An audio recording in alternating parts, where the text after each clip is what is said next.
Ei nyt vasta. Tää on toinen osa sitä samasta gameplaystä, kun joku tuli ovelle pelätti, että se oli joku muu, joka tulee tänne häiritsemään, niin tulee 2-osainen Domination gameplay. Tulee aika lyhyt tästä. Tää on tämmönen puolikas enää tästä ja ollaan ihan pahasti kusa, ollaan häviöllä ja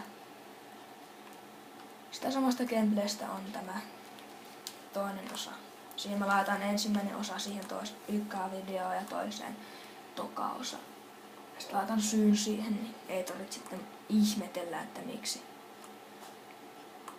Tämä on toinen osa siitä pelistä. Ja tietenkin tätä MV1 tulee aina välillä, kun jo joudan pelata tätä ja siitä tulee yksi. Juoksen nyt, en halua kuolla. 3 killstreak-radaari sieltä ja kokeillaanhan nyt vielä AK:lla, kun on niin komion näköinen poika tässä joo. Ai niin, perkkele mulla on... Ei. Perkkele mulla on Bandolier, Overkill ja Deep Impact. Käytän läsyä ja fragia, kun tässä ei muuta ole. Ois laittanut Sentexin, jos ois, mutta kun se ollaan MV1 ja MV2, siellä joku istuu nurkassa snipaamassa. Se kuoli. Voi harmi.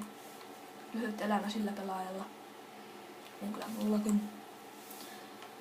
Ja ei tässä mulla muuta sanottavaa, että kattokaa ja pistäkää kommenttia ja tykätkää. Kuole!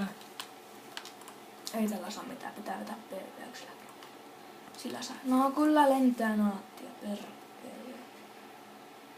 Se on niin maalta, kun ne aina heittää sitä vitun naattia sieltä.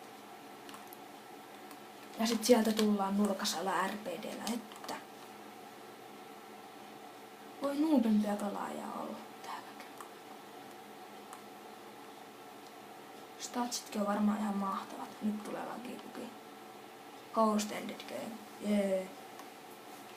Joo, se on moro ensi kerran nähdään Sofin naksuun ja moro.